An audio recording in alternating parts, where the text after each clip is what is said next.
Welcome to Camera Shake Podcast, episode 73 with me, Kersten and Nick Kirby. And as always, we have a super awesome guest on the show. But before we get there, be reminded that if you are listening to the audio version of this podcast and our sultry voices aren't enough for you, you can always hop over to youtube.com/Camera Shake, where you can see our lovely faces in full Technicolor, filmed in Panavision, and not in black and white. Right, that's the fifth take. Are we done now with That's the fifth take. I think it's pretty good. Bro. Right, Thank you. cool. Excellent. That being Moving said, moving on. Take five's in the bag, I think. Right, today we have none other than the graphic designer, author, educator, and podcast host.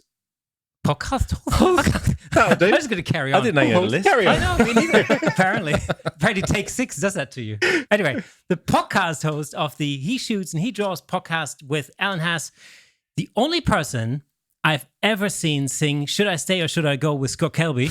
What? Give it up for Mr. Dave Clayton. Dave, how are you? Hey, Dave. Hello, thank you very much. That was so slick. It was almost like you practiced it 5 times beforehand. Almost, right? And sorry, when you say sing with Scott Kelby, if you know me and my mum, from my mum's side of the family, we have a phrase, we couldn't carry a tune in a bucket. Neither of us can sing. So when Scott recommended, hey, would you know what would be a really good idea? Let's sing.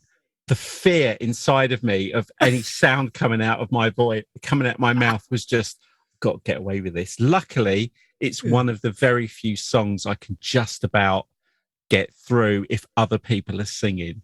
Generally, I try and mime Happy Birthday if I can. Did he just pull out that guitar? Because he on the that was on one of the episodes of The Grid, and he just pulled out this Union Jack guitar. He's got guitars everywhere. He's got a wall of guitars in his office. But yeah, Scott always pulls out the something British when we're there. But yeah, he had the guitar out. But we didn't know we were going to sing until we were actually sat down on the grid, and he was like, "Yeah, what we do is we think, should I stay or should I go?" So you and Glyn can sing along, and I was like, okay, all right. And we just did it. So, yeah, it's not a pleasant experience having to sing live on anything. So just, I'll pre-warn you now that both Kay and I are musicians. And in about an hour's time... We're all going to be singing. Yeah. I'll mime my best. I joined the choir at school just to get out of maths. I hated maths. And I used to mime in the choir right up until the moment when the music teacher would walk past us all to hear us. So just that moment when he walked past me, I would do my best to like at least get a recognizable note out of my mouth. I think I lasted 2 weeks. Amazing. He just sussed me out straight. He's like, "You don't need to be in this. Go back and do your lessons." But I'd be that's 2 weeks of maths you didn't have to do. Exactly, and judging by my exam results, you'd think I got out of it for a year. You know, I had a not too dissimilar experience. I was in. I got drafted into the big band when I was, because I'm a guitar player. Yeah, and but I didn't know any jazz chords or any of that stuff. You know, I was playing like Van Halen-esque kind of rock guitar. And but I got drafted into it.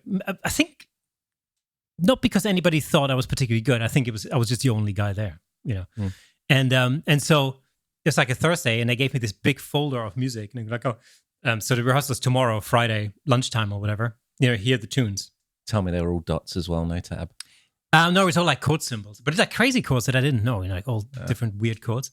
And so that afternoon, I had a guitar lesson. I took the music to my teacher, and I went like, I have no idea what to do. I'm just, I can't do it. And he goes like, look, all you've got to do is learn the first 2 bars and the last 2 bars of every track, play them with conviction, and then turn the volume off in between and mime along. And that's exactly what I did. It's exactly what I did. Genius. Yeah, I know. That's so great. I started strong and I finished strong on every tune. And then by the end of the first rehearsal, you know, the conductor, the band leader, he comes up to me and goes like, "I've never seen anyone like this before.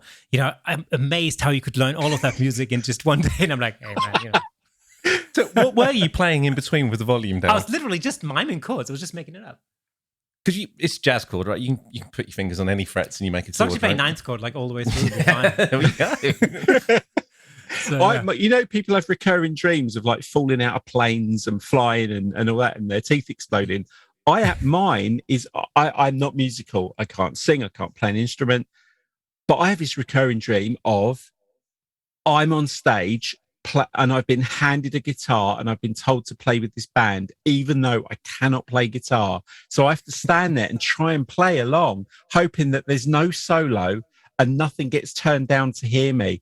And I've just dream I'm on stage, terrified that someone's going to find me out I can't play guitar. I think it's just because I wish I could. My older brother, I've got a brother, he's 11 years older than me. Here's the name drop part of the episode. So my brother's got a band that he started in 1980 and he still plays to this day. They're called the Dirty Strangers. But one of his best friends is also a guitarist in a band that's been kicking around for quite some time by the name of Keith Richards. So Keith Richards and Ronnie Wood have actually played with my brother. My brother played at Ronnie Wood's reception.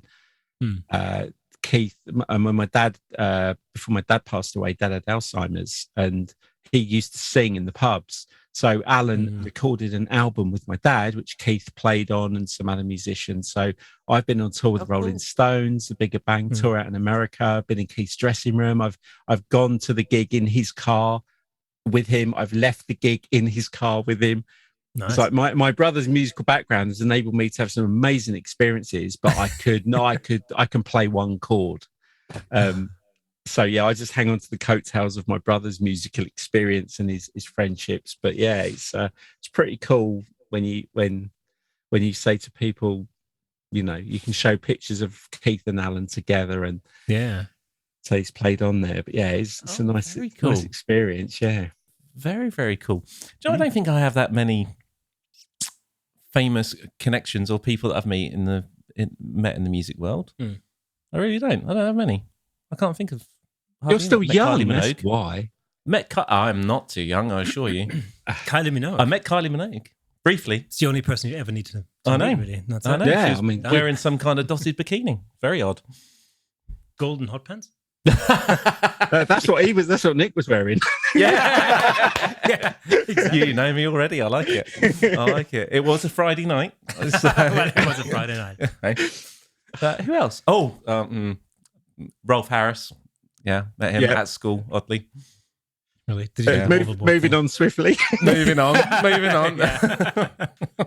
Rolf who? We lived around the corner. We lived around the corner. Yeah. From here? Yeah. Really? Yeah. I went to school in Windsor. Oh. And I seem to remember he that. lives in, or lived in Bray. Oh, okay. Which is quite the posh. same place where Heston's got his... Yeah. Had the fat duck. Oh, yeah, of course. Yeah. But isn't it where he's living now? Isn't it like one of the Queen's pleasure or something they call it? Yeah, he's moved into one of the Queen's properties. Yeah. He's got palace all to himself. It's rent free. Rent free. Imagine. Oh, this all took a weird turn. Yeah. I'm loving this episode already. Cool. Now, before we came on air, we actually realized a weird connection between the three of us. Yeah. Because I live in a place called Rickmansworth, which is right next to Watford, and you used to live literally you used to live in the same part of Rickmansworth as I'm living, just a few streets down. Yeah. And then you also moved to close to a place that Nick's. Yeah. So you were also in Langley. Is that right? I lived in Croxley Green. I did live in Rickmansworth, which we say because we want to sound posher than telling people we actually live in Mill End. Yeah. I knew there was a reason you always say Ricky. Of course it's Ricky, yeah. Well, yeah, locals know to call it Ricky as well. Same as people in Berkhamsted, you call it Burko. But my best friend Mike lived in Langley, so I spent a lot of time I still go there now, but I spent a lot of time in Langley, and I used to do marathon training around there and run around Heathrow Airport, and so I'm kind of sort of know the area really well. And obviously Watford, spent many a day in Rickmansworth, Croxley, and Watford, going to the various places that were open way back when. Yeah, it's absolutely amazing. So you lived in the place that Kay lives in now. Yeah. You used to hang around the place where I grew up. Yeah. And we're meeting you on Zoom for the first time today, and we're going to meet you in person for the first time in a few days as well. Yeah. There we go, at a photography show. And that's what I love about this industry and like with podcasts and everything is that I've got friends who live in England that I have only met in America first, or I only ever see them when I'm in America. There's a guy called Nigel French who's like a typography guy, does InDesign. We only ever meet in America when we go to the same event. And we were talking about Dan Mumford, who's a great artist. The first time I met him was in LA. Second time I met him was in LA. It was like 2 or 3 years before I actually met him in this country. So it's really weird how these little connections pop up. And I went to an event the last time we could travel in 2019. I was in San Diego at an event. Generally, the English accent, gets picked up when you're out there because they always ask if you're Australian. So I always say, "Oh, you Canadians always get it wrong." And I went on this kind of walkabout thing one evening, and we ended up at this bar where there was this like little exhibition. So I didn't really know anyone, so I was sort of walking around chatting. All of a sudden, this guy kind of tapped me on the shoulder. He goes, "Recognize that accent?" And I was like, "Hello," and his name's Alex. I can't remember his surname at the moment. But it turns out, so I lived in Leicestershire for a part of my life as well. And I used to go to a place called Ashby de la Zouch, which was down the road from Colville where I lived. So I used to go to all the pubs in Ashby and all the clubs and everything, spent many a great night there. And it's funny, I drove through Colville not a week and a half ago. Well, it's where Leicester Light were based originally. And now Manfrotto, Leicester Light went to Manfrotto. Manfrotto are now on the Ashby roundabout where the Tesco is. But yeah, it turns out he was from Ashby de la Zouch, and he used to go to all the pubs I used to go to. So like, you're in San Diego and you meet a guy that was in Ashby the time I was there drinking. We never met. Alex Fawkes, I think his name is. He's written a couple of books. But yeah, so we were having a good old chat, and people thought we were there together, mates. And I just love that you can have these connections through design and photography around the world, and just strike up a conversation. That's also the great thing about these events, these conventions like the photography show, where you can meet a lot of people and make a lot of connections, and then I guess you meet each other in different places because you're really all connected through photography or design. Yeah, and more so now because you've got the internet and because you've got social media. That, like, back in the day when you used to do all of the kind of networking, it was very person to person and passing business cards and, putting a Rolodex and stuff. Whereas now the world is so much smaller and more people have more things in common that I think you get more acquaintances through what you do. Not, you have to say you're not going to become everyone's best mate, but what's nice is you can bump into each other at events and chat for an hour. And you've got more mutual friends and you've got more mutual experiences, or you have a connection where, I'm a graphic designer, a frustrated photographer. I can't even say I'm a frustrated photographer because I haven't got the camera out of my camera bag in probably 2 years. Everything's on my phone, but I love photography like I love music, like I love football. I don't need to be a musician. I don't need to be a footballer, but I admire the people who can do it really well. And I'm lucky that I get to spend a big part of my career around people like Scott Kelby and Joe McNally and, Glyn Dewis, who we became friends because of Scott Kelby. And so I've been so lucky and fortunate to work with people like Jay Maisel was some guy that I've met who did, I don't know if you know Jay, but the famous jazz album, Something Blue, guy on a trumpet, playing the trumpet on the front.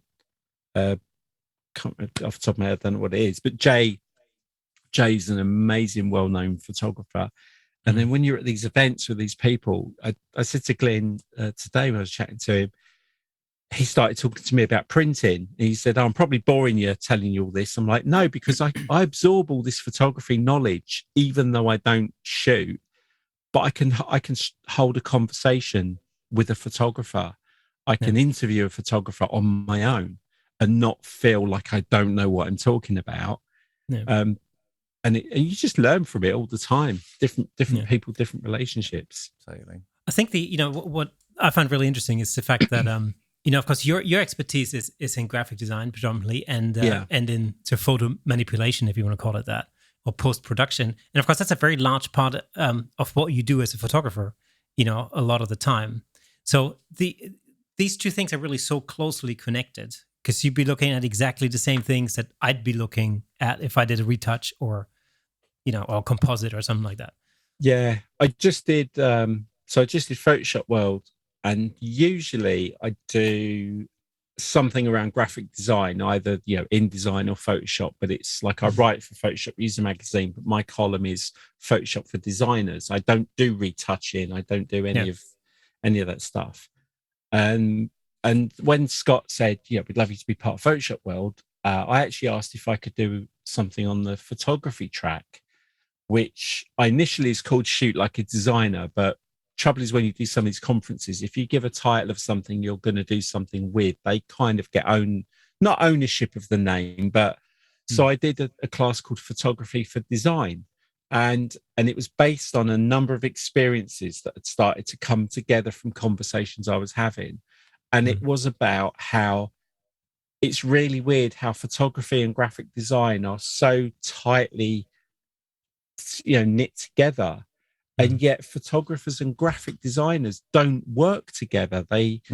Your photographers don't even know a lot of what graphic designers do, in the same way graphic designers have a lot of expectations of photography that maybe, because they don't understand where that's coming from, it's hard for them to explain what they want. So I did this class called Photography for Design, and it was basically for photographers. I'm going to teach you how to think like a designer when you're out on a job, so that you can not only get the shots that the graphic designer needs, because the point was, you get hired, you get the email, can you come and do 6 headshots for the staff magazine or the website? So you pick up your camera, you go along, you agree a price, you get the 6 people, you get your little light, your backdrop or whatever, take them, go home. You've done the Peter Hurley class, so you've made sure they've squinched and everything, and you crop them in tight, and great, they go on the website. But when the graphic designer that the company's working with says, oh, we want the MD on the front of the magazine, and we want the people to be in this, and we're doing an interview with our CEO, all I've got is this teeny tiny cropped photo that I, as a graphic designer, I can't do anything with. So the whole class was around how to think about where these are going to go when you shoot. So look at the negative space, look at the backdrop, think about what else can you shoot there that isn't just people. It might be equipment, it might be uniform, it might just be the environment itself where they work, and build your own stock library, because that's the stuff that the designers want. And we don't want to keep using stock photography. We want it to be authentic. So I want the shots of the people in the office, and I talk about getting permission, what to look out for, and then how to develop a relationship. So when you're taking the photographs, say to the team that's hired you, if you don't mind me asking, where are these photographs going when I'm done with them? When I hand them over to you, where do they go? And they'll either go to an in-house team, or they'll go to an external graphic designer. So I encourage them to form a relationship with where they're going next. Go and speak to that design agency or studio, because there could be more work for you. If they know that you switched on to what they need, the next time they get a design job and someone wants a photographer, you're the person they're going to call, because you get what they want. So when you go to that job, they can say, oh, when you go and do those headshots, you couldn't just get a picture of some of the buildings, or we need some of like hands-on computers or some monitors in the office. So you learn how to get the extra images to get paid more.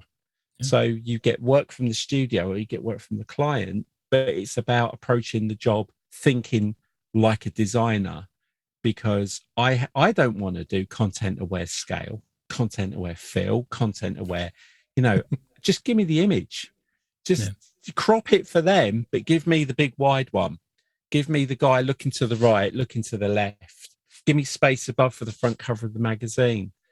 Just think about those things. And it went down really well. So I think it's actually going to turn into a 2-part class where we're going to record me live on site with a photographer going through that whole process. Then the second class will be us taking those images and turning it into something. So in the track, I say, if you're a photographer, go and spend a day with a graphic designer in their studio, watch them make stuff. And if you're a graphic designer, go on a shoot with a photographer and watch what they do, and look at the scene and think about what you need and talk to them, explain why you want what you want.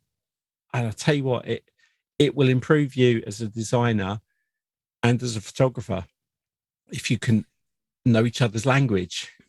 So aside from the course there itself, just you're putting out one bit of advice there to all photographers is to go and take 5 minutes. It doesn't even have to be any more than that. Go and talk to those people who that image is going to, and you're potentially generating more work for yourself down the line for the sake of taking 5 minutes out and getting to know who's receiving that image. Exactly.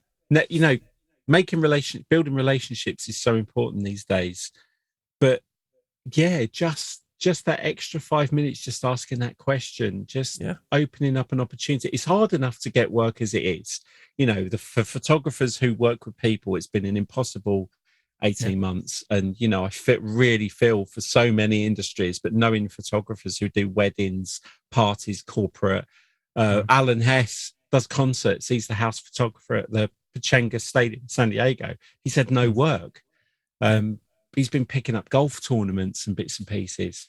So it's hard enough to get work as it is. So if you've got an opportunity to just ask that question, spend that 5 minutes and just develop a relationship, I'm here today because I've stopped, stayed behind an extra 5 minutes and got chatting to someone, or sent an email and asked the question. And I joke that when I just started a new day job, so I've got a full-time job. And whenever you have the interview, and I hope they won't listen to this. The question I hate is, where do you see yourself in 5 years' time? Because I think it's a cheap question. I think just like describe yourself in 3 words. But when they asked that question, I actually was in an interview, and this was 2012. And they said, where do you see yourself in 5 years' time? Now, at that point, I had done 2 years connection with Kelby One, with Photoshop World, formerly NAPP, just become friends with Scott Kelby. And he said, where do you see yourself in 5 years' time? And I just went, do you know what? I can't answer that question, because whilst I could have a plan or a goal, if I think back to 5 years' time, and then think what's happened to me in those 5 years, I'm at a place I could never have planned. I love that by pure accident, chance, fate, serendipity, I'm at this point in my life where I'm part of something I never even dreamt of being. Yeah. So all I can say is, like, in 5 years' time, I hope I keep doing that. And every year I look back and think, 5 years ago, wow, I didn't think I'd be teaching at Photoshop World. Wow, I didn't think I'd be doing classes on Kelby One. Wow, I didn't think I'd be writing a book for Scott Kelby. It's like, those things were never in my wheelhouse of things I thought I could achieve. So exactly. Although this year, when she said, where do you see yourself in 5 years' time, I just went, I'll be 60 in 5 years' time. I'll just be happy to be working. Still got the job. It's funny that you mentioned, you gave the example of the headshots, because actually on my very, very first corporate headshot job, I made exactly that mistake. And it was literally exactly that mistake. I did the headshots. I did exactly what you said. I did the whole Peter Hurley thing, crop in really tight. Squinched. Yeah, the squinch thing. Chin forward. And then literally the day after I delivered the images, I get a call from their in-house designer, marketing person. This is for a travel company. And she was like, oh, well, we need these pictures for a new website. And I can't use them because they've got the top of the heads missing, and I need more space because of text and blah, blah. And so, I just had to basically do a complete re-edit and, recrop the whole thing. And that's really taught me a really valuable lesson, because it's really important to know exactly what the end use of those images is. Mm-hmm. And that can change, by the way. This is also an experience that I've made over the years, is that, you shoot something with one particular goal in mind. Like, let's say, good example, I did a shoot for a staff website. It was a new website, and, we developed this look for the staff page. And then, about 2 years down the line, they were using the same images for a billboard campaign. And of course, at that point, it's like, okay, well, yeah, I still have the images. They need re-edit because they need to, they needed to have wider crop and whatever. That then went to their designer who put the whole billboard thing together. So it's so valuable to to figure all of that out beforehand, and to potentially give your client multiple options. I mean, that's kind of what I do with my private clients now, is that I give them different crops for different purposes, as long as I know, because they very often don't know what they are going to use the final headshot for. Because they say like, oh, I need a headshot for my website, but I also want to use it for LinkedIn and for social media and for A, B, C, and D. And so you go, well, okay, I'll give you these ones. They're kind of usable for these sort of things. I also do a different crop, which realistically takes me like 1 minute. Yeah. I mean, look zero at time at all. I don't know, the Sony cameras, but I remember there was a Nikon camera, the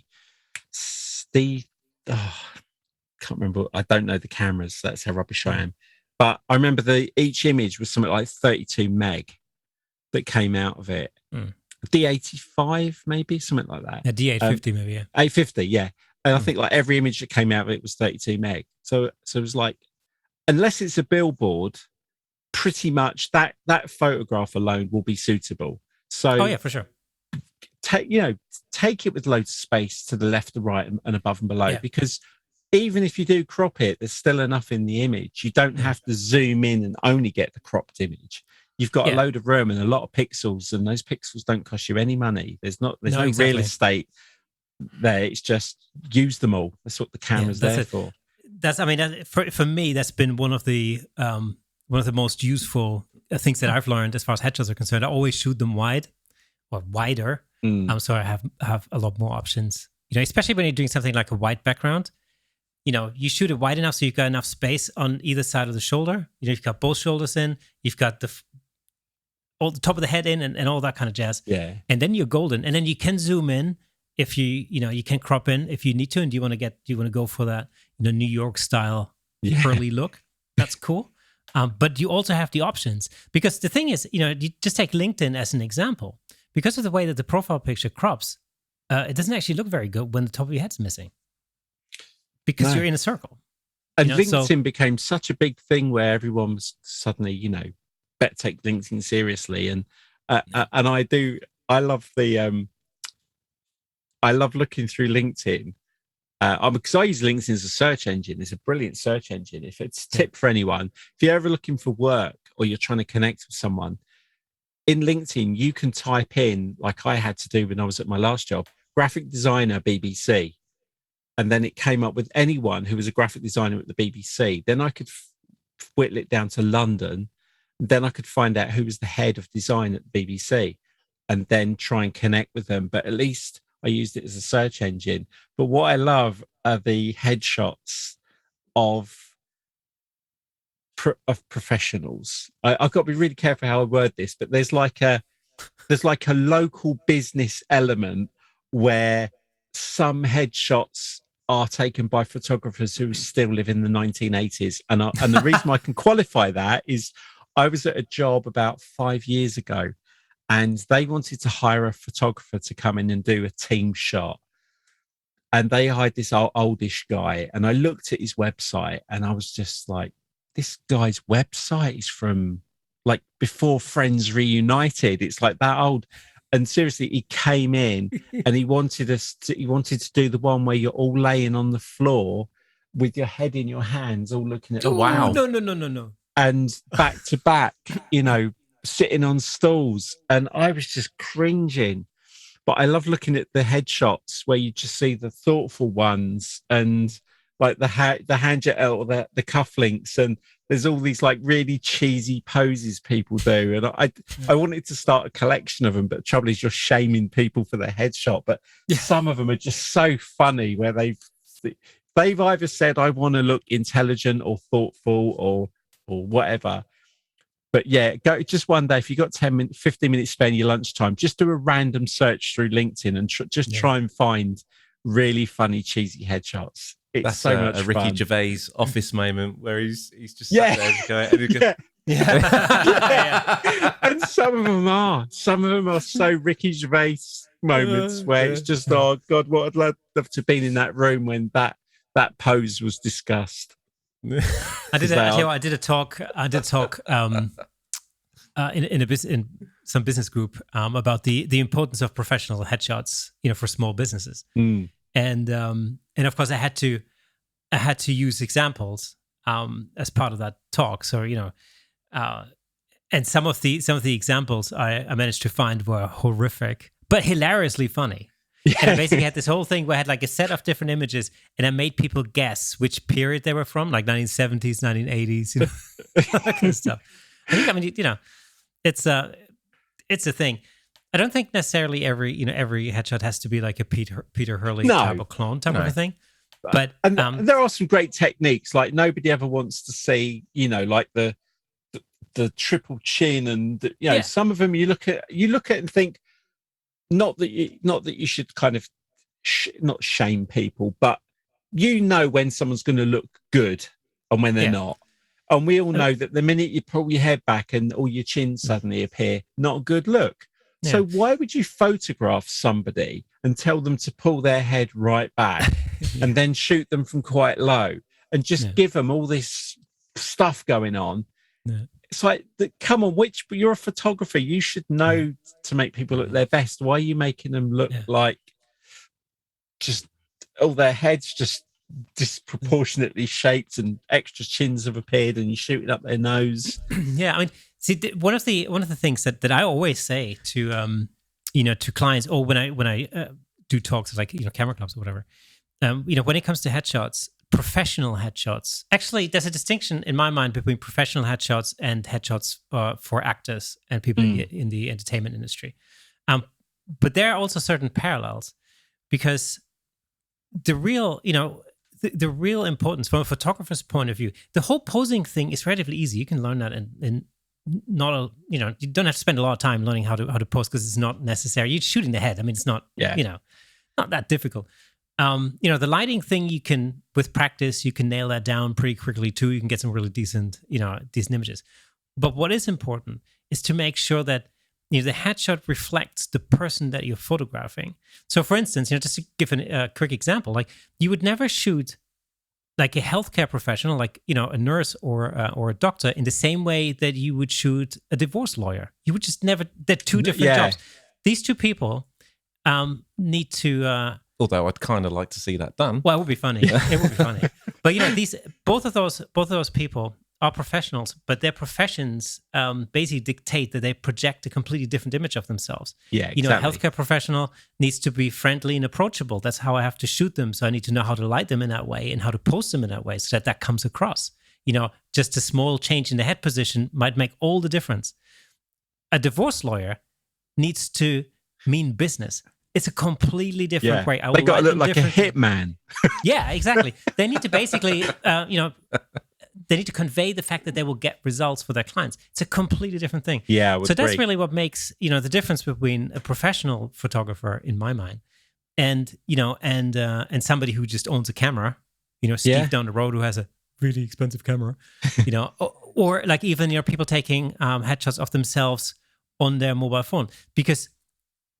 I'm not saying you can't get a good headshot on your mobile phone, but really when you take a photo of yourself, you make sure that you look good, but you're not thinking on that next level, as in like, what do I want to portray? Like, what needs to go into that headshot?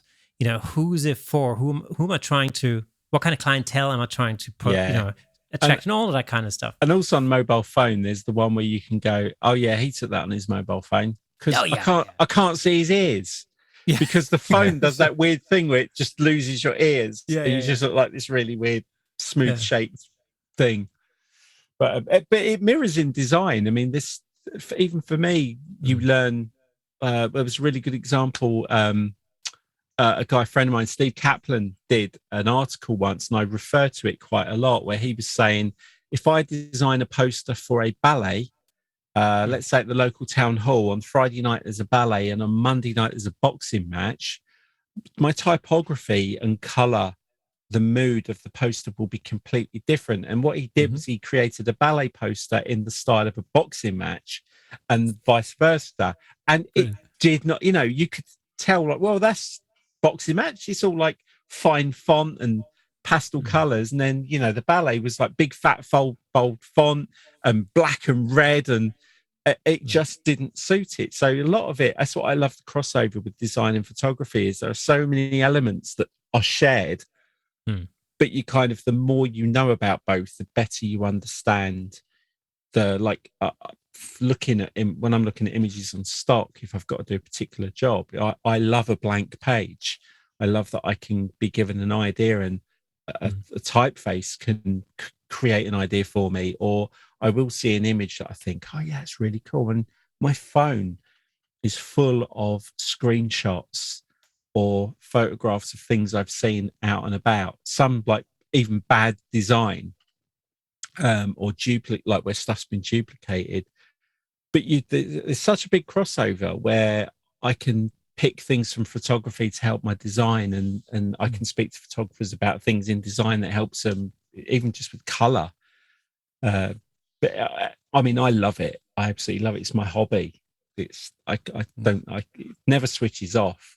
It's like type Tourette's, I called it once as well. I was driving down the road and I'd be like, Eurostyle bold, Myriad Pro. It's like, I can't help but just recognize fonts and go, I've got that font. I used it on this particular issue. You just get that style. You'd see the same person who did that photo with Times New Roman. My favorite one is the fingers on the chin, like I'm thinking, therefore I'm important. No, you just got your finger on your chin. The Steve Jobs one is obviously well done, but there's a really cool one where people kind of look into the middle distance holding their chin, like people can see me thinking here, they're going to think I'm important. Very wise. Yeah. Also, hands in a headshot. 90% of the time, it's like no. I'm all over that. We should bring that back. That needs to come back. Yeah, that needs to come back. Or just a photography show. You've got your challenge is as many people as you talk to at the show that you get a photograph of. You have to get a photograph of them doing that. Done. What a cracking idea! Loving the challenge. Yeah, awesome. Hang on. Yeah. So for those who are only listening on audio right now, you're going to have to go to YouTube to see what just happened. That would have been a true Panavision. It's worth it. It's totally worth it. Seeing that in Panavision in full color. Exactly. Super Marionation. But I really want to see that ballet photo done in the style of a boxing match. Friday night ballet. That's what I was going to say, right? Nutcracker versus. Yeah. You got Swan Lake. Two ballerinas. Yeah. Two ballerinas stood there like that. Oh no, ballerini. Ballerina. I shot an MMA cage fight event a few weeks ago. That would have been funny if that had all happened in, like, what are they called? Tutus. Tutus. Yeah. The thing you wear on a Saturday night. Just a whole bunch of men, kicking their heads in, wearing pink tutus. Yeah. That would have been funny. You could create a poster for that event, because you had a couple of bloodthirsty photos out of the back of that. And you need to be creating that. Yeah. Photoshop that, put it out there, and then you're getting a knock on the door one night.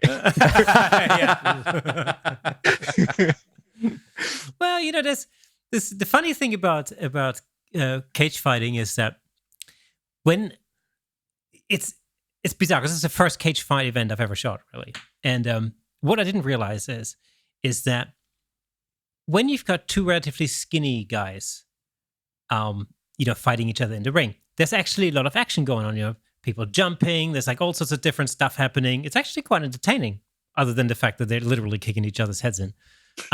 But when you've got like two big guys going in there, like big muscly, so I'm just picturing them just jumping up and down, and that's it. Mountains of men, basically. what happens is within 10 seconds, that fight turns into like a wrestling thing on the ground, and then nothing happens. Yeah. And it's a weird thing because you look at the photographs and it's like, this is all weirdly homoerotic. Yeah. Very strange. It's like you're watching Top Gun. Yeah, Or it's like watching two drunk old men having a fight after hours. They both throw a punch each and end up hugging each other for 30 minutes. Exactly. It's like they're scared to punch each other, but they just hang on, hoping one of them will just give up. Yeah, it's I'm exhausted. it's a funny experience. I know. Yeah. I know. Love that. So when you start a project, what's your process usually? Like, how do you start? Like, do you literally start with a blank canvas, and what's your kind of thought process when you first start? I got asked this the other day, and it's more to do with like obviously who's come to you and asked for the work. So I've learned over the years that in the beginning, when you're super keen and want every job and you do it so cheap and you just want it, I'll do that. Most times you don't communicate with the person that's asked for it. I mean, a lot of times people ask you for stuff they think they need, but actually they want. And when you actually do communicate with them, especially things like websites, which I used to do, which I wouldn't touch with a barge pole anymore. I need a website. Okay. What do you want on your website? I don't know. Just build me a website. But I need copy. I need to know like about us page. I need to know what your USP is. What do you want on the front? How do you want to attract people? Go to this website and copy that. And so generally, I think the most important conversation is that the person who's asked you to do the job understands what they want so that they can understand what they get. So the expectations are realistic, because I've built a website before. I've asked for the money and they've gone, what? I'm typing it into Google. I'm not number one. Well, that's a whole different thing. You don't understand what you've asked for, and your expectations are completely, out of scope. And so now I try to get my customer to do as much of the work as possible first, so that I know when I open up Photoshop or Illustrator or InDesign. I was saying the other day to someone about procrastination, and that is, the more I can think about something, the more conversation I can have about it. It's so much easier to do it. So like for designers, you get the task, you procrastinate for 90% of the time and do all the work in the last 7%. And procrastination for me gives me a chance to overthink something. Yeah. So if you said to me, you want a brochure for the podcast, and you kind of give me an idea of what you want and you need it for next Friday, I probably would start it Thursday night, even though I could do it today. But what I'd be doing is thinking about you. I'd be researching, I'd be looking online, looking at your interests, who you've interviewed. So you need that groundwork, you need that foundation before you can really start. Now, sometimes I'm very lucky, and it might be somebody who I've known and they say, I'm going into business, I need a logo or whatever. And I can generally kind of pull something out the back of my head. I mean, my favorite one was Glyn's. Glyn had this old logo with GD, and he said, I want something a bit different, but I don't know what I want. And I've still got the screenshot of my iPad mini from years ago when I was doodling, coming up with it. And I always start with typography when I'm doing like logo design. And I see if I can do something with typography first before I start going into elements like, Nike's got the swoosh and things like that. So I see if I can do something with a typeface. And I actually made an accident. I accidentally overdrew something. And all of a sudden, I had this eureka moment. And a lot of people didn't realize what I'd done when I did the logo. But Glyn's initials are GD. So lowercase g, lowercase d. And what I did was, when I drew the G and did the tail, it looked like one eye and a nose. And when I did the D next to the G and swooped over the top and like did a copy of the G and swooped to the top of the lowercase d, I now had, sorry, Glyn, but I now had a bald head, a pair of eyes and a big nose. Is that why he shaved his head? It looks like Glyn. Now, originally with the dots in the eyes, it looked a bit too Simpson-y. We had to take the dots out, but the G and the D was perfect. It looked like him. It was his initials. I sent it to him and said, "You're going to love this or hate this." And it became my favorite logo I'd ever done because so many people would stop me and say, "Oh my God, I love Glyn's logo."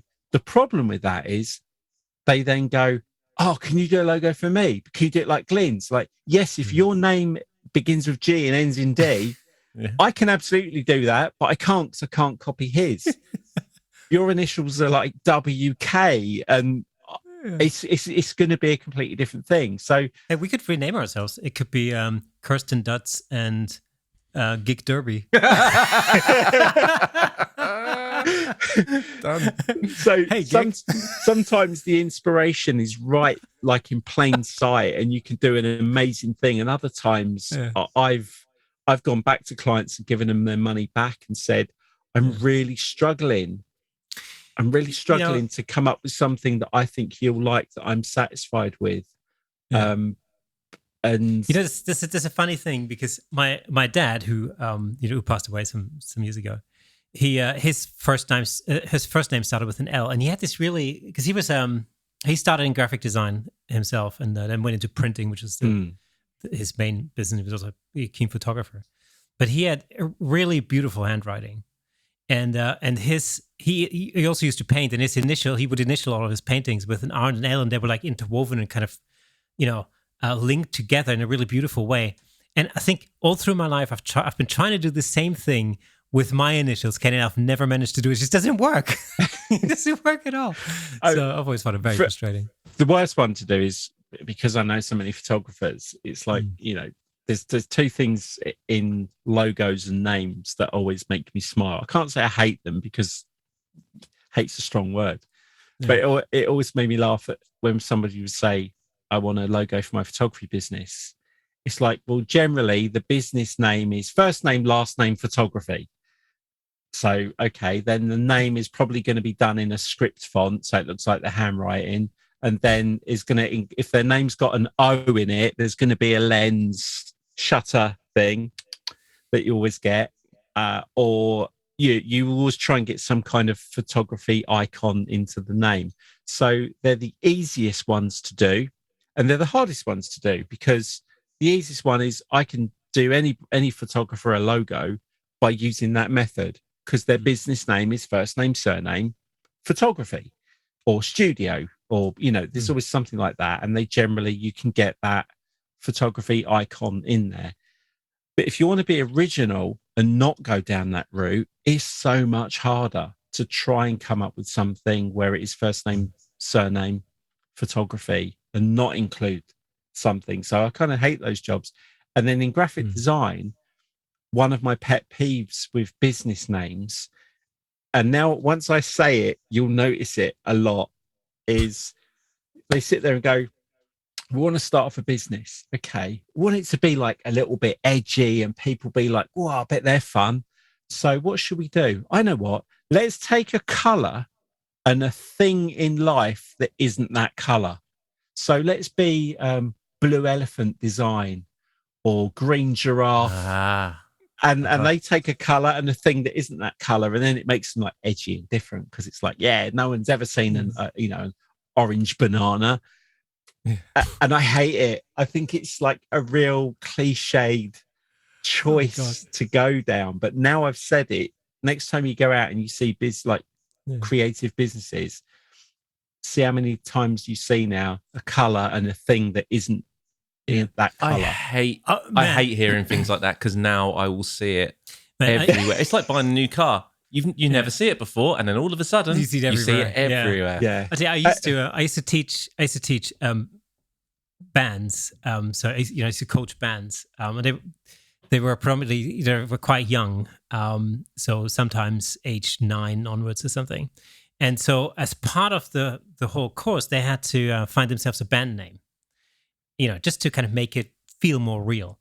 And so and we would use, you can find websites where you have like band name generators. They ask you a few questions. So we'd basically sit in the office and we're like, okay, right, let's start with, right, what's your favorite color? And they'd be like, black, because it's rock. Okay, cool, black. Right. Now, tell me another thing that you like. Sausages. Like, black sausage. No. No, we can't do that, guys. Why not? We love it. No. Oh, my word. Cannot do that. This podcast has taken a couple of odd turns tonight, hasn't it? But I know what you mean. It's just like some people shouldn't have ideas. Yeah. Some people should just leave ideas alone and let other people do it for them. But it's just one of those things in photography and design, like in music. It's you pick up on things and they become part of your process of design. I take photographs of bad design to show people what bad design looks like. There's a van around the corner. The other things like proofreading and copywriting is if I came up with a really awful design for like your podcast, let's say I came up with really awful design. I used Comic Sans, colors that didn't contrast very well, like a dark green on a blue, and just all the things wrong. It's not the designer that frustrates me. It's the person who agreed to print that on the side of a van or print a poster that the image was offered in 72 DPI and it's going to be 20 feet wide, and you get up and it's just the most pixelated thing. They're the professionals that I get most frustrated with, because it's like, you should know this is not right. You should question this and say, are you absolutely sure? And there's a gardener around the corner. His logo is a circle with his initials, and his initials have been done in Comic Sans. And it's good and bad in two ways. I always know it. I spot it a mile off. Yeah. But at the same time, I hate every part of it, because it's like just the next typeface along. Yeah, you could have gone from Comic Sans to Century Gothic Bold. It would have looked a bit classier. But each to their own. If you're happy with it, it's all right for us to be snobby about photography or snobby about design. If you're happy with it and it does the business. But it's just one of those, you learn it. Another thing a talk I do about graphic design at Photoshop World, I've done a couple of times, is about plagiarism and how, don't take pictures, don't steal pictures off Google, and don't take fonts for commercial use that aren't commercially licensed. But when we talk about plagiarism and copying, and everyone's like, no, don't copy. There is one part of our life that we see nearly every single day that we take for granted and accept, that actually is so bad that in any other walk of life you probably wouldn't get away with it. And the example I give is, I've got a picture of a box of Oreos, and I've got 2 slides of all the other biscuits that aren't Oreos, that are made to look like Oreos, that have different names, but they're all blue. They're all black writing. They all use the same style. If you go in a supermarket, go and look at their own brand versus the big brand, and look how close their packaging is to the original brand, and they conning you to make your brain go. About to say. Oh, I got lectured by my 10-year-old daughter only the other week, because she came out to. I love Oreos. I'm a bit of a cookie freak, I should say, but I love Oreos. And but my 10-year-old daughter comes up to me and she goes, "Dad, did you know that Oreo is a knockoff brand?" Yeah, it is. Yeah, she goes like, "Yeah, it's a knockoff brand." I'm like, really? What? And then she explained the whole thing. She made me watch seen this on YouTube. This documentary. Yeah, it's basically it's all about how the original cookie was called Hydrox. Yeah. Back in the 1910s. What a horrible name as well it is. Hydrox. I know, but apparently, like at the time, words like hydrogen and oxygen were like the in words, because they basically displayed, they conveyed health and, clean living and all that kind of stuff. And that was just a trend at the time. So, they thought putting the 2 words together and calling it Hydrox would give, the sense of it being healthy and good and all that kind of jazz. But it was the first cookie that had the cream filling inside. Yeah. So a chocolate cookie with the cream filling. And then things happened, and like people fell out and blah, blah. And then somebody ran away with the recipe and then created Oreo, which is the name is based on the plant with some plant, Right. some plant or your whatever plant. People can look that up. But yeah, so it's a really interesting thing. But man, my 10-year-old daughter was like literally, wagging her finger and going, "You're eating knockoff cookies." And Hydrox is one of the one, and I said, like, actually, this is the original brand, an Oreo's cookie. But I love that. I now, when I go around the supermarket, and I actually deliberately look at the packaging because it's something I'm so aware of, and then you look at it and go, wow, a quick, like, if you're a busy mum, you got a trolley, you got 2 kids in there, they're screaming, they're hungry, they want chocolate, and you're trying to do the weekly shop. You walk down, you quickly see that jar of coffee, and your brain kind of goes, yeah, that looks like Nescafe. Other coffee brands available. And you put it in your trolley, and you get home, and it's, Sainsbury's Super Roast. And, like Aldi and Lidl are infamous for, like, switching names around. But it's like, they get away with it. Yeah, I know. If somebody so much as opens a food store that's got so much as got the muck at the beginning of it, they're shut down by McDonald's. Yeah, it's so odd that the supermarkets can get away with such blatant especially plagiarism. That's not what I learned from coming to America, though, because they have McDowell's. McDowell's, yeah. They've got the golden arcs, remember? Yeah. Well, but I find it even more stifling when not only is it a complete ripoff of the original logo and branding and colors and everything, but it's also called Test Cafe. Wow. Yeah. There you go. Oh, wow. Very good. No, that's not a real one. No, that can't be real. That's an example. It's an example. But they could do it. But yeah, I love stuff like that. I love looking. Another thing is I love looking for when brands like end up using the same stock photography. Yeah. So when I'm always looking at like the special promotions and that, and I kind of collect bits off the internet, images where I see like inappropriate packaging. There's some brilliant inappropriate packaging stuff out there on inappropriately named things, or when you see like bad design on packaging, I can't help but just take photographs of it and just like laugh and think, wow, somebody came up with that idea, somebody designed it, that got approved, that went to print, that was then put in front of people to see what they thought, and then it went on the shelf, and then next day on Instagram someone's going, that milk looks like a penis. Yeah. It looks like he's got a Hitler tash. Man, I designed a poster one time, which was a poster for what was it? It was a theater play. Oh, it was the Emperor's. What's it called? The Emperor's Clothes. Oh yeah, it's the Emperor's, maybe. I don't know. So I had this. I had this silhouette of this emperor holding a scepter, and it's a silhouette, and it was all Anyway, so this is gonna go down another route, isn't it? So I sent this off, and the only comment I got back is like, "We love the poster, but the emperor, could you get rid of the phallic?" Like, what phallic? And I'm thinking, and I looked at it again, and I'm thinking, "Oh no, I never saw that." How big? Other podcasts are available. But the stock photography thing, I find that a lot because obviously, I work with corporate clients predominantly, and you find that a lot on corporate websites is that particularly like office shots, or when you have like IT companies, a lot of the times there's like images of the server room or something, and it's like, oh, okay, that's weird because that's the exact same image that your competitor has on his website. Exactly. You share the same server room, or so if you're if you're the photographer and you go in, like, ask if you can go out on a if you've got one of your engineers going out on an installation, maybe just get permission from the company, obviously going to, and get like your engineers working in the server room, putting something up.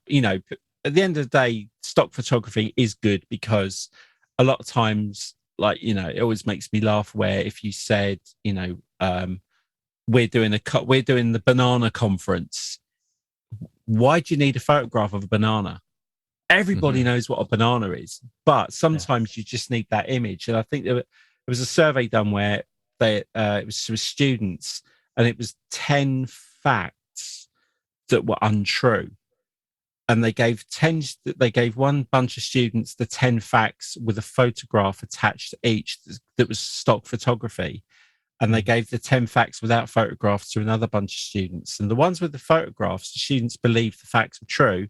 And the ones without the images, the students pretty much said like 8 out of 10 of this is not true.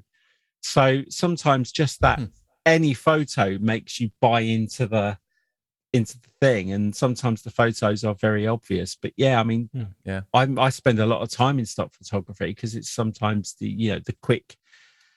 Sure. It's funny, yeah, and I don't know how much longer we got, but it's funny how your perception changes about certain things as well, like crowdsourcing ideas. A lot of designers don't like companies that say, hey, we need a new logo, all of you do one and we'll pick one. We'll pick the best one. The designers are going, well, hang on a minute, I'm not spending all my hours coming up with an idea for you, and you're just going to pick the best one, and I've wasted all my time. The same designers that when Slack changed their logo all go, well, I could have done better than that. I'm going to spend hours showing what I could have done. You just spent the same amount of time. The Slack aren't going to go, the owner of Slack isn't going to go, bugger me, we've just spent £1 million on that logo rebrand, but Jeff in his bedroom's done one slightly better. Let's cancel the whole lot and go with his. So if you're going to do it on a local business. But yeah, that kind of I've forgotten where I was going with it now. I distracted myself. What were we saying at the beginning? I've lost it. It was to do with spending time on something. I knew at some point in this podcast I would distract myself from this. It'll come back in a minute. Yeah. It was to do with design, but I'm old. Right. I forget stuff. you know, one thing that's come up time and time again tonight is so I primarily do video work, and a big proportion of time that's spent on the entire project is pre-production. Yeah. And whenever I do a video project, and whenever we do one together as well for a client, we spend hours on pre-production, hours and hours and hours, and that could be just between us talking about it and understanding what our shot list is going to be, just for argument's sake. Speaking with the client, and going back to your point earlier about making sure the client understands what they actually want, because they may not have thought through everything that we can think through, because we've done it so many times, and we can guide them and coach out information from them so that they can start, right. Oh, so that's, if I want to put it there, then I can't really have it 10 minutes long. No, you want that to be less than a minute. And marketing techniques and things like that, depending on what the video's for and all that kind of stuff. But the amount of time that you spend on pre-production is so critical. Yeah. And having those 5 minutes, as we said earlier, about going to talk to where those the people that those images are going to, is absolutely critical. Yeah, it's often it's easier because you're going to come out on top. You're going to look better for it. Yeah. So, from a client's perspective, the thought process very often starts with, I think we need a new video for our website. It's like, okay, carry on. What is it for? What do you need to? What do you want to say? Why do you need a new video? Yeah, very often, I think when clients come to us, it's often a matter of them telling us what they don't want, rather than them having a precise idea of what it is that they actually want. And that's just the whole coaching thing, and just leads down to finding some answers for that. But it's communication.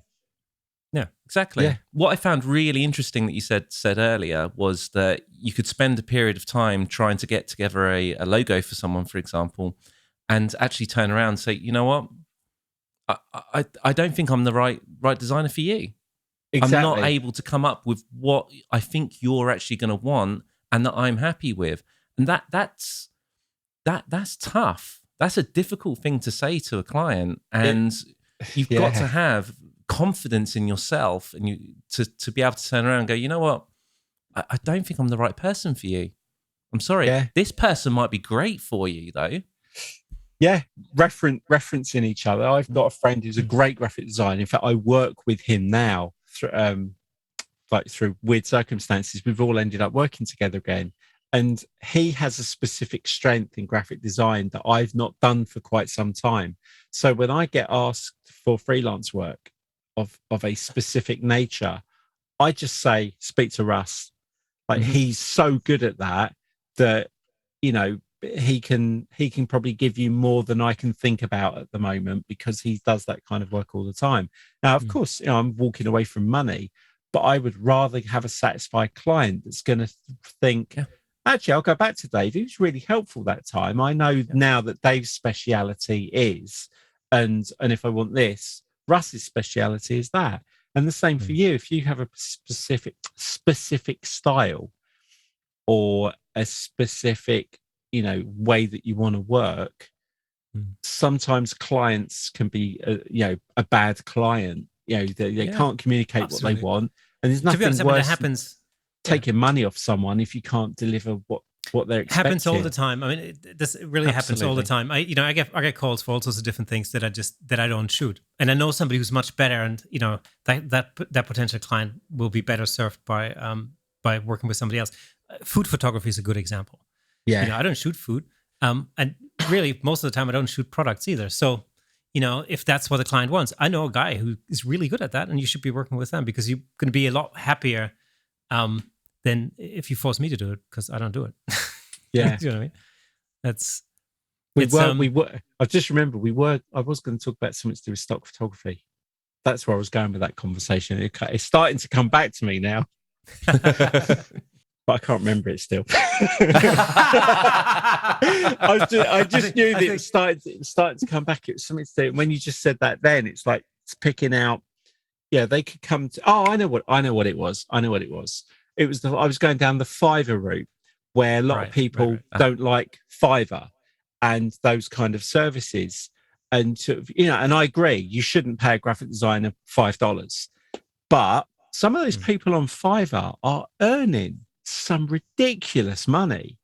Now, they might be doing a lot of things for small amounts of money, but they're making more money than a graphic designer who charges, you know, hell of a lot more. Now, always go for the professional. We train hard, you know, we invest in ourselves, and we give a rate that is based on our experience, not how long it takes us to do it. It's all the things why you've come to me to do it.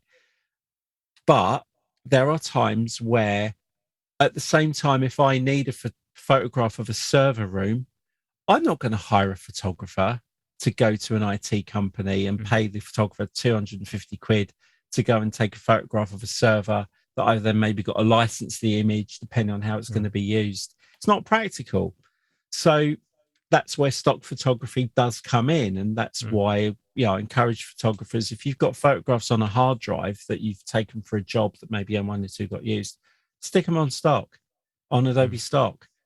They won't earn money on your hard drive, but they will earn money if someone's looking for them. So there is a place for stock photography. There's a place for, going online and getting logos. But it's the realisticness of, I'd love to hire a photographer every single time if I could. So in certain instances, depending on how big the client is and what they're looking for, I would say, for your website, hire a photographer and get a ton of stuff shot of your business. But if it's someone who I know local who does aromatherapy or something, I can go on stock and get a picture of some essential oils and stick them on the website, and they'll do. But I was chatting to a web designer, and we were talking about the cost of web design back in the day. You know, I used to be able to charge a real premium for website design. And then, it was all hand coded, and, it was a lot of time and effort put into it. Then WordPress comes along, and you've got CMS systems that are now like a back end that you can bring themes into it.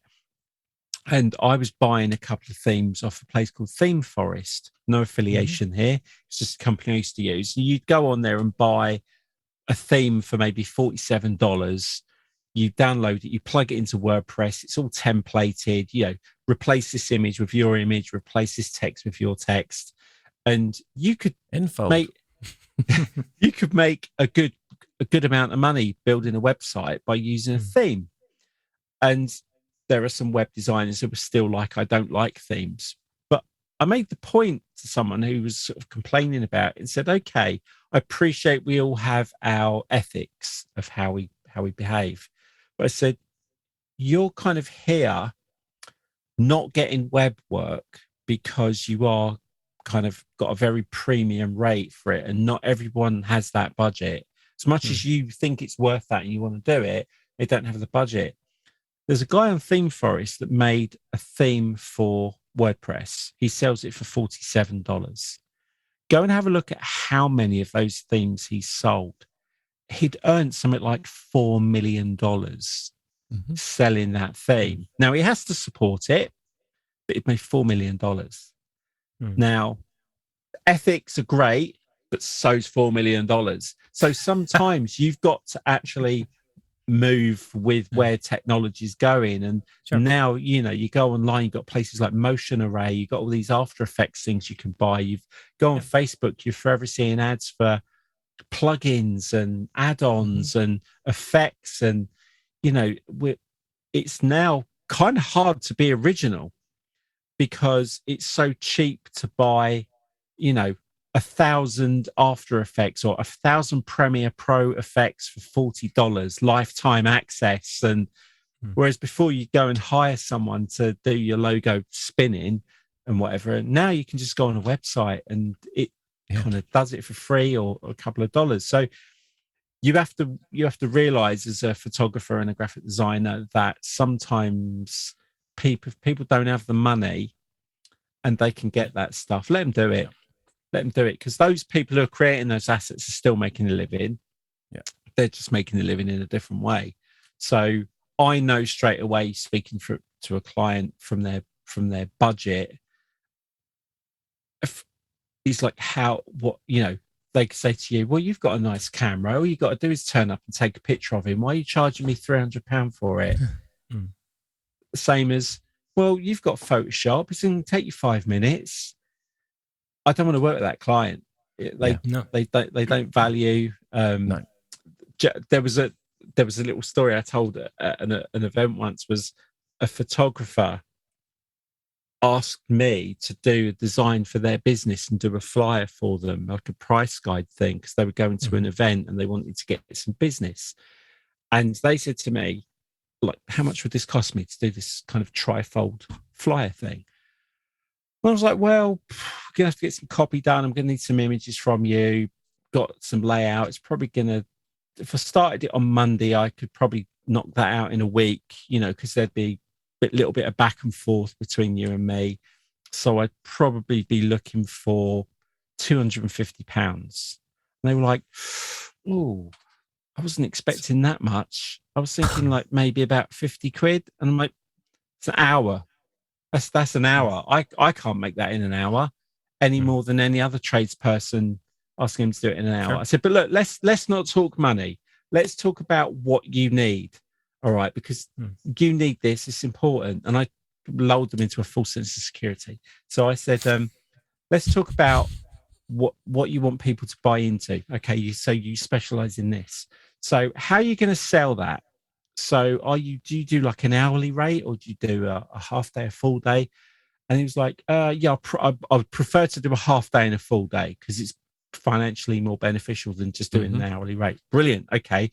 So ballpark figure. I mean, if I'm the client and I say, can you come to my premises a couple of miles down the road and take a couple of photographs of our new vehicle and a couple of members of staff, and maybe a picture of the building, what am I looking at for a half day rate? And he's like, well, my half day rate is £450. Or no, I think my half day rate was £500. My full day rate was £900. So it kind of was a little bit cheaper. So, okay, brilliant. So we need to look at telling them what they're going to get for a half day, full day. Brilliant. Okay, we've got all that. So I just want one question for you.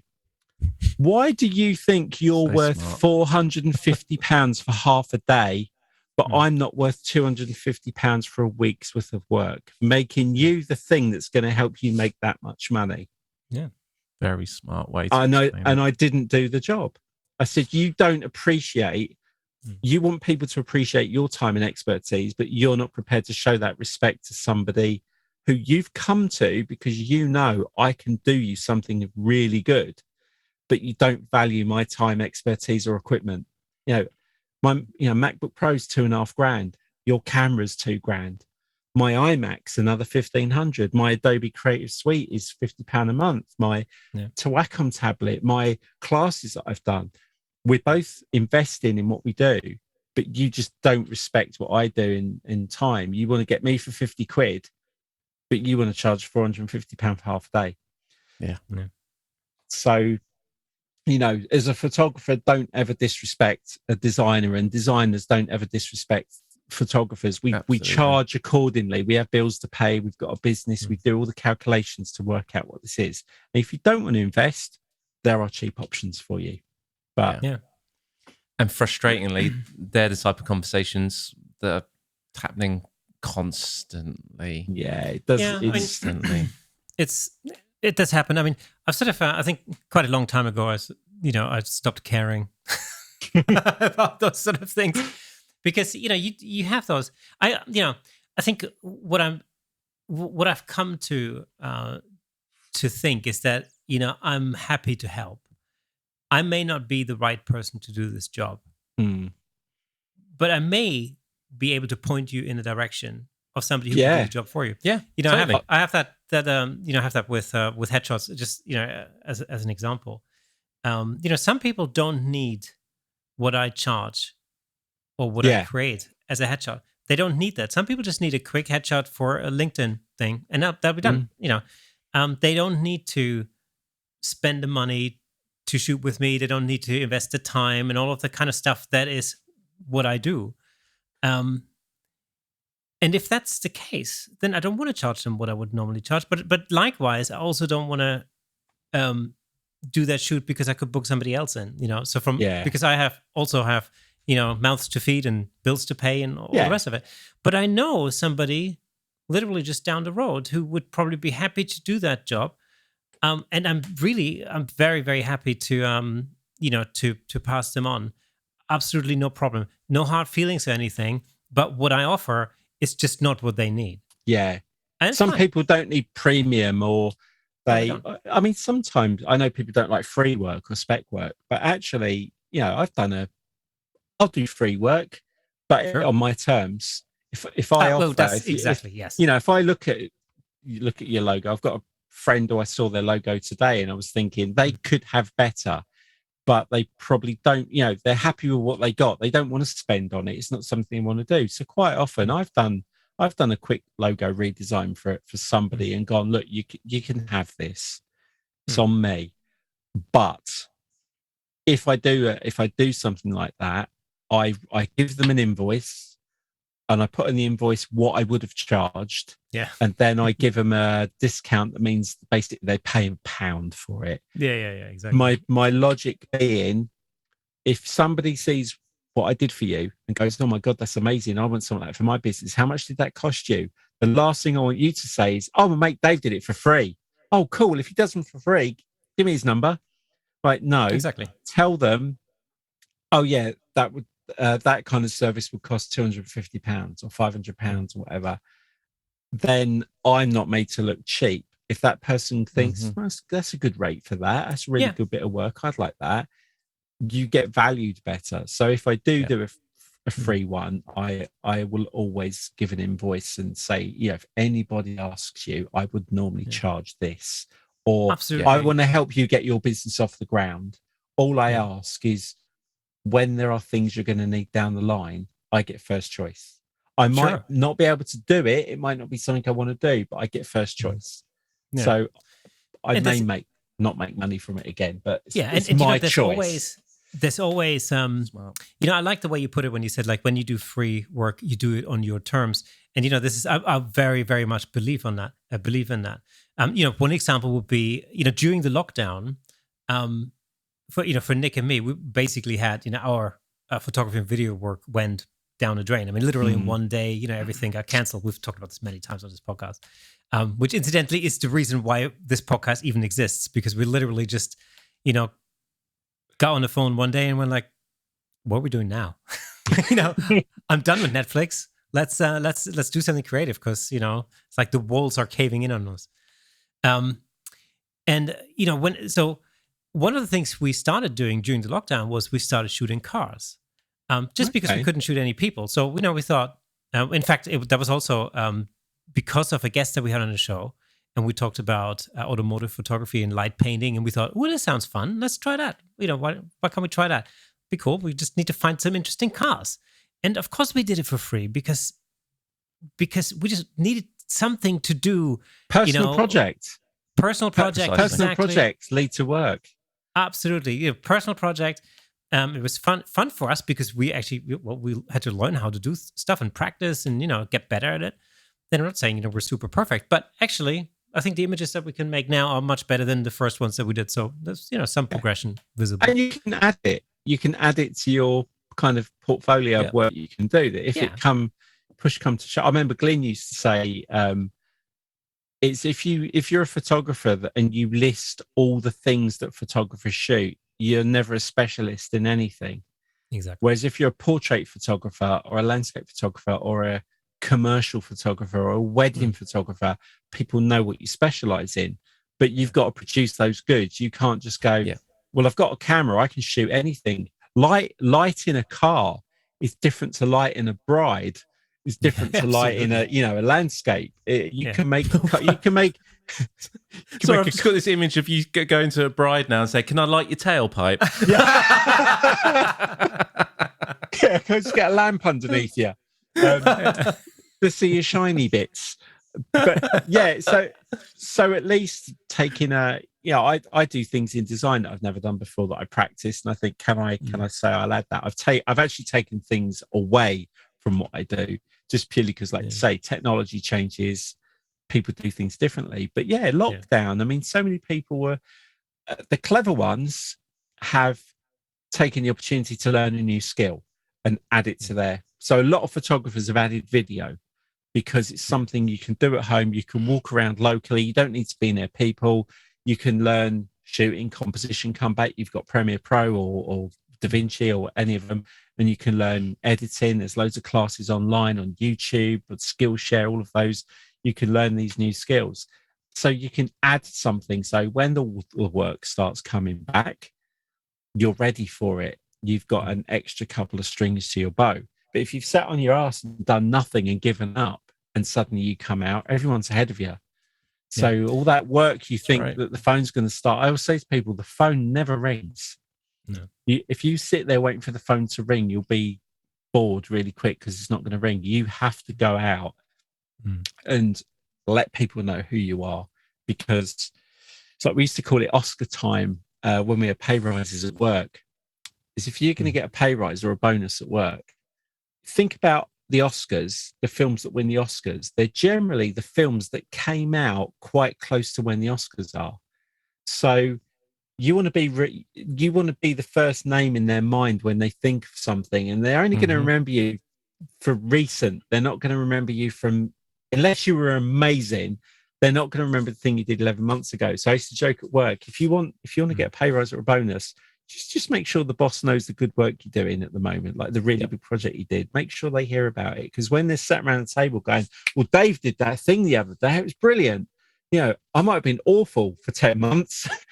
So you doing something and putting it out there, getting yourself on social media, posting behind the scenes, sharing your stories. When people are finally coming back to hiring, you're going to be fresh in their mind because they saw the work you did, the behind the scenes, the explanation, the fun you're having. You're great. You're going to be great people to work with. You're a good team. I love all their stuff. So when somebody says automotive photography or videography, you always want to be that first name that they think of before they, I was going to say, open the yellow pages. How old is that? Wow. J.R. Hartley. Hold on. Yeah. But before they have to do a Google search for someone, like try and implant yourself in someone's mind with what you do. Let them, if you've been hired for a thing, let them know the other things you do. Because quite often they go off and hire someone, and next time they talk to you, they go, "Oh yeah, I had someone come in to shoot the vehicles," and you go, "Well, we do that." And they go, well, I didn't know you did that.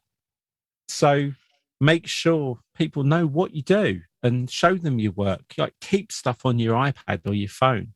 If a conversation comes up, show your work. Yeah. Because then it's just like fresh. They've seen it. They remember you. They've met you. You're nice guys. They just, it's that whole package comes together.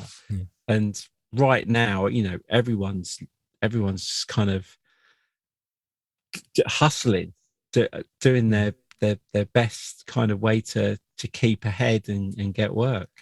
How's the whole pandemic been for you, like the last 18 months or something? Actually, I mean, the job I had during the pandemic was the best job I've ever had in my life. I was working for a company called Astute Graphics. We made plugins for Adobe Illustrator. And when I joined them, you know, I got that job through meeting them at an event and impressed them with what I was doing and got offered a job. And it was just one of those jobs that kind of ticked every box of everything I'm good at. So during lockdown, like I said, people were at home. Designers were still designing. People were still doing things. So I was lucky enough I could work from home 3 days a week and go into the office 2 days a week in Hereford, which is about 65 miles from Swindon. And then when kind of the pandemic kicked in, I was able to work from home. Obviously, the kids couldn't go to school. So me working from home was great for them because I was here. My job, I was more productive at home as well. I was actually working longer hours. It's a weird thing when people used to say work from home. They used to do bunny ears because it normally meant they're playing golf. So through the pandemic, I kept working, and we were actually developing a lot of things to help designers kind of improve why they had the time at home to work. And, you know, aside from the horrible side of the pandemic, from a work point of view, I didn't suffer. I actually suffered after the worst of the pandemic, because as we came out of it in May this year, my boss decided he needed to kind of, okay, we didn't see that coming. We've survived it. We had a dip in the middle, but we got through it. Nobody was furloughed. Nobody was fired.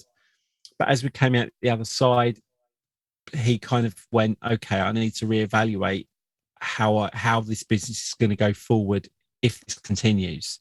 And unfortunately, my role as training manager and community manager wasn't a direct money-making role. So being able to take my salary and put it back into the business has allowed them to do some different things to help them survive over the next 12 months. So as much as I hated losing my job, I totally understood the reasoning why it had to happen. And they're a great company, and I still want to work with them. I ended up getting a different day job. Things are coming kind of back to normal a little bit. Probably the hardest thing was the fact that I couldn't give my kids the time they deserved to learn from home because I was doing my day job. So I miss traveling. Probably the biggest thing is I love traveling to the US, going out to Kelby One, Photoshop World, Adobe Max, Creative South, all the events that stopped. That's probably been the hardest thing. It's now coming up to, in November, it will have been 2 years since I was last in the States. And God, I really miss it. So the minute Biden says, yeah, we'll let people back in, and I think it's safe enough, I'll be on a plane as fast as you can imagine. Hey, in the meantime, you could go to Canada. Yeah, I know. Who wants to go to Canada? What's in Canada? I've been trying to get to Canada for 2 years. Lakes. Mountains, lakes, and mountains. Canada's great. Yeah, Canada's great. It's awesome. I'd wind him up for it. Flying to America via Canada is one of the most hardest experiences. Like going through TSA is frightening enough as it is, but going through American TSA in Canada, that's scary. I will never fly through Canada again. Just love Canada, love Canadians, But yeah, that's one bit of the traveling that's really hard. But yeah, I can't wait to get back out there. Looking forward to the first of it. I'm really, the photography show in September. It will have been 2.5 years since the last photography show. It was March 2019, the last one. So I can't wait to be in front of people. We'll be masked up. We've got to take, lateral flow test every day. Obviously, there are COVID restrictions in place. And I know like the whole Delta thing is still quite scary, but I actually don't mind. I've double jabbed. I'm quite looking forward to being amongst people again and shaking hands and sharing coffee. Absolutely. Yeah, I mean, it's I feel exactly the same thing. It's been such a long time. I mean, much like yourself, I haven't been able to travel. I've been able to see family in Canada or in Germany for nearly 2 years, which has been very tough. But before the pandemic, a large part of what I did was shooting conferences and conventions, and I have done zero of that. The last conference I shot was in Budapest, and it was literally 5 days before everything shut down over here. Wow. Or maybe like a week or something. Yeah. And I remember like being on a flight back and like just reading like BBC News on my phone, and everything was kicking off, and I'm thinking, oh God. I was in Australia, wasn't I? Yeah, you were. At that point, I was just flying back. Yeah. So, and we very nearly did the Budapest job together. Do you remember? Yeah, I remember. Very nearly. Yeah. It was just like and I remember like we went out for a drink, just the whole crew, like the whole AV team, and me. And on the last day, and we're just sitting there going like, guys, I don't think we're going to see each other for a while. The way things are going, but little did we know, it was going to take 2 years. Yeah. Because at the time, it was like, 3 months. Yeah, 3 months, 6 months. Yeah, I can't wait till 2020 ends, because 2021 is going to be we'll all get back to normal. No, we're still in the same boat, although slightly different. But I said, like, it's so funny from a human behavior side is look at how we were feeling in March 2020. Like, it's just kind of broken. I'd gone to a football match with my son in the middle of March. It was kind of looking like, actually, we should take this seriously. I remember there was a couple of people on the train wearing face masks. They were, I would say, Chinese, Japanese, that part of the world, wearing face masks. And it was like, oh, look, they're wearing face masks. And we've gone to a football match, thousands of people. Then all of a sudden, it's all kicked off.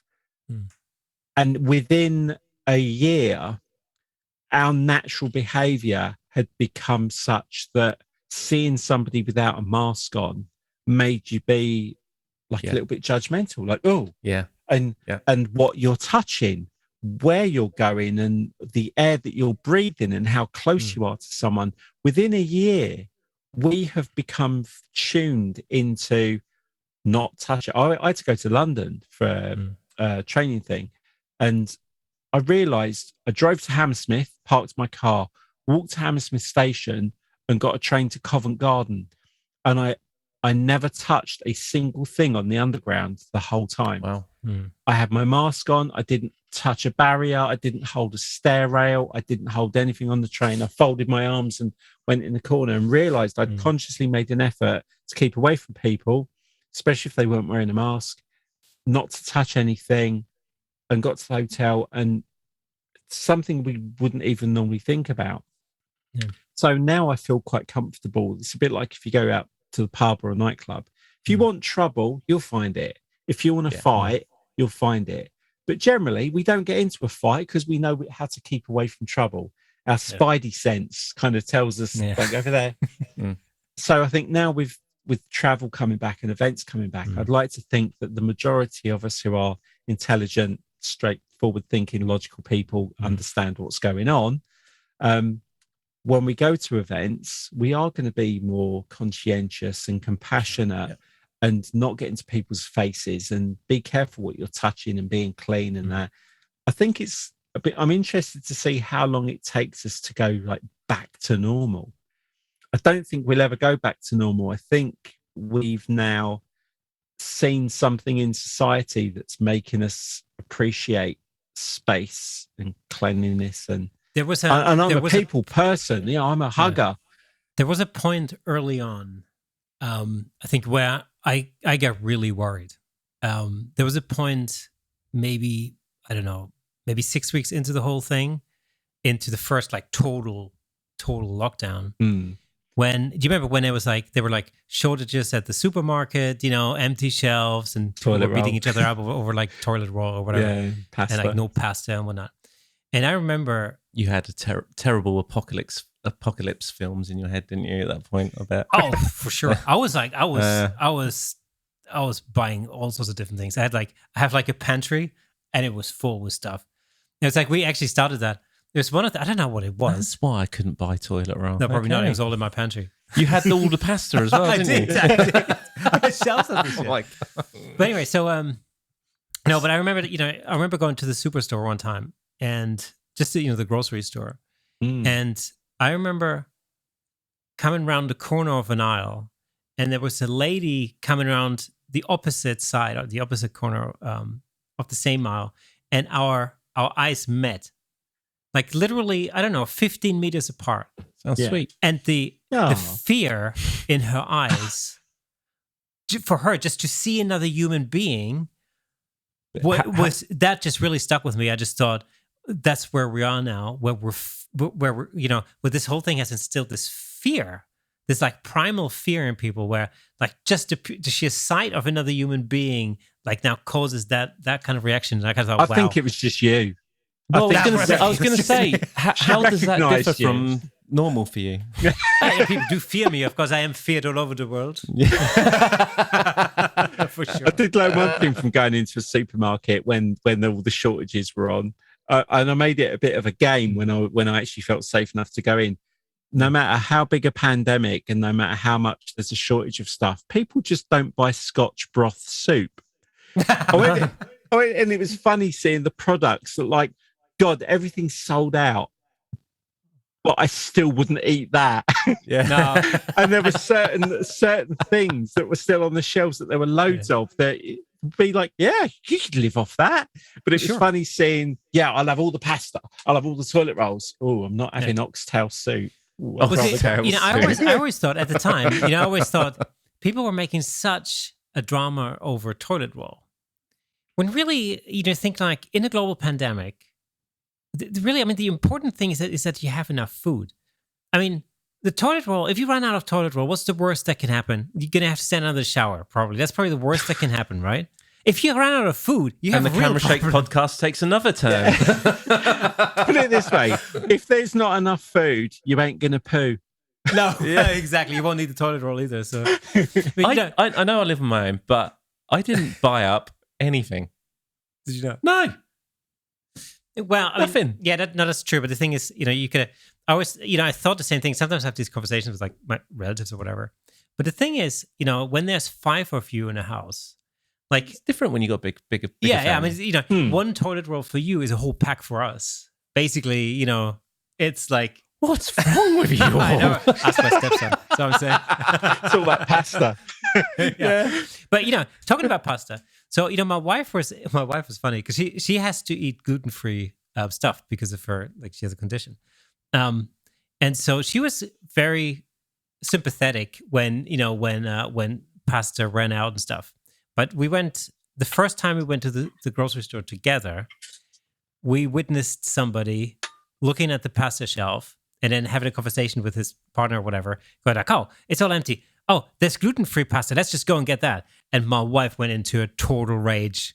Like, how dare buy gluten-free pasta if they don't have to, So, yeah, that's all I can eat. Thanks.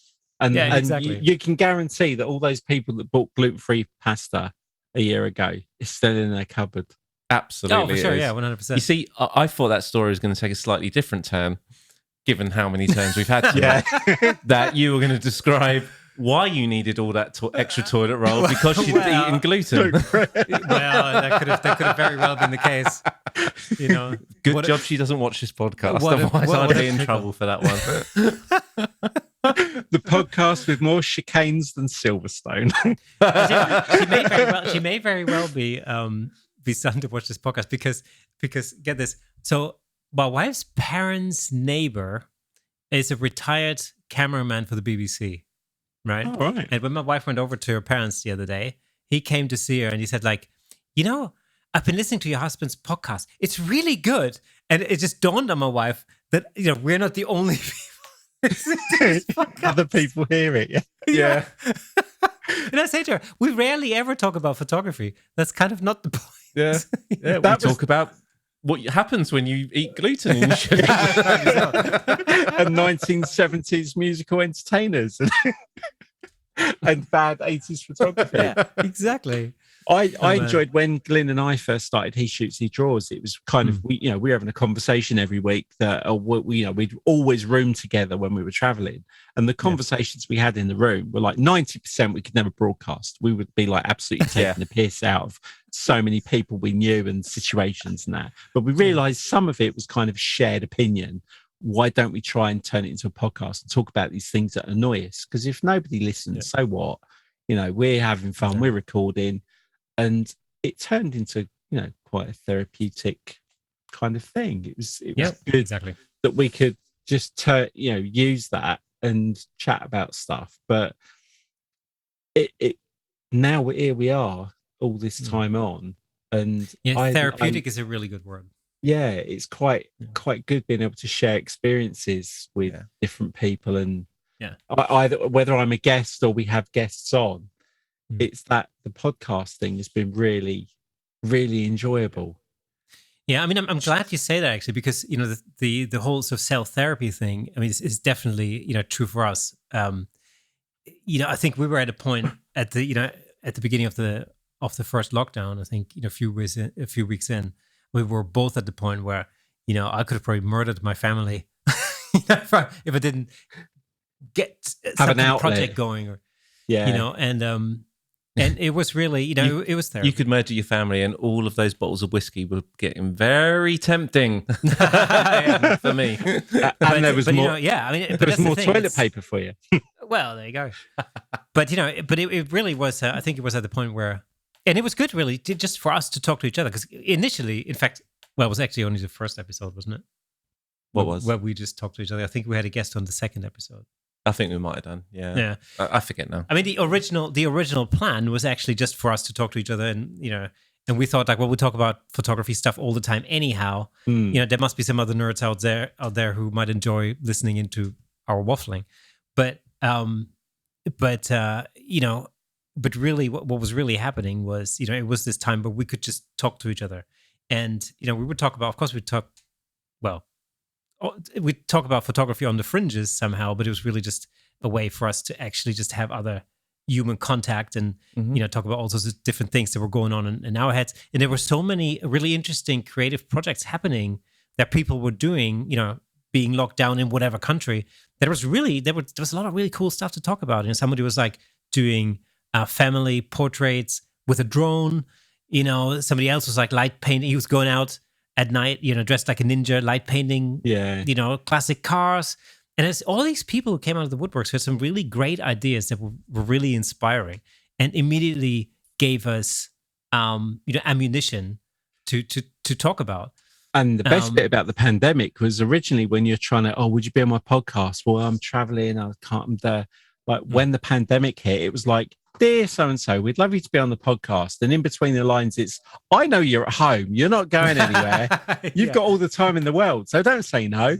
And to be fair, we got some guests we probably wouldn't have got because of that. I don't want to take advantage of it, but we had some great guests. But also we had some really good conversations because, you're finding out how they've adapted and sharing stories or little tips. You're like, oh yeah, I never thought of doing that. Like you were saying, personal projects and, going on LinkedIn and, looking for connections and seeing if there's anything, learning, going online learning. And it was quite funny. A handful of guests had said the pandemic had been quite profitable for them and they felt guilty saying so. And it was like, really, you shouldn't apologize. It's, nobody asked for this to happen, but if you can do something that enables you to survive and keep food on the table, don't ever apologize. Some podcasting has absolutely boomed during the pandemic. I mean, I'm a big fan of The American Office. So I listened to I've just started rewatching it all. And I listened to Kevin Brian Baumgartner's podcast and Jenna Fisher and Angela. And in the middle of it, there's an ad because it's on iHeartRadio. And the ads, I wanted to pay someone on Fiverr, a voiceover artist, to do some spoof ones because it literally was becoming like, "Hi, I'm John Smith, and this week we'll be going through the alphabet, and each week we'll go through each letter and we'll decide what our favorite words are beginning with that letter that week, only on iHeartRadio." And the next one will be, "Hi, I'm Jenny, and on the Shopping List podcast, we'll be going through our shopping list each week and telling you why we ordered." And it was just like people were just making podcasts of just anything. Yeah. And, the podcast boom is more than 1 million podcasts now. It's become, I call it the Netflix of radio. Netflix, you can binge watch TV shows back to back. Yeah. And the beautiful thing with podcasts is, as you discover podcasts on a commute, it's great, and people commuting, our numbers are brilliant. Since commuting stopped, we saw a dip in numbers. But you can go and find a specific subject or a specific podcast. If you like listening to it, you can binge listen to stuff. I stick my earpods in if I'm cutting the grass. I'll catch up. Yeah. I've got football ones, photography ones, design ones. And they've become like the new audio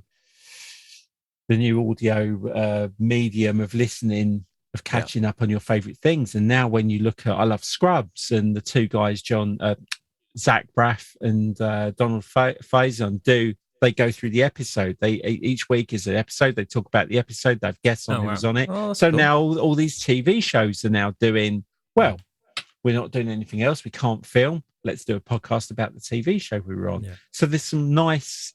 So I love listening to the Scrubs one. I listen to the Office one. I like the sports stuff I listen to. Some couple of graphic design ones. It's something that's boomed in the pandemic. And obviously Clubhouse appeared from nowhere. TikTok is the app of the pandemic. TikTok's absolutely blown up. There's a lot of things that people will remember about the pandemic that will be TikTok related. Clubhouse came out. It kind of hit a massive peak. It kind of went and then dropped as quick as it came. It's still there. I still get the odd notification that Peter Hurley's doing a chat. It's a great idea. And it was a cross between, it wasn't radio and it wasn't a podcast, but you could join in a conversation on a regular basis with certain people about a certain thing. And you could just sit in the room and listen, or you could kind of join in. And some of my favorite podcasts are ones where I'm listening to it and I'm joining in and I can't. I'm going, yeah, I do that. Yeah. Or they say something and I want to react to it and go, no, I know what that is. It's this. And you can't. So Clubhouse kind of filled that gap. And I joined it, and I joined into a couple of chats, and it was okay. It was like, but it was kind of too much. I can't invest in live. Yeah. I can invest in pre-recorded. Being something live is very, you have to kind of stop what you're doing and be part of it.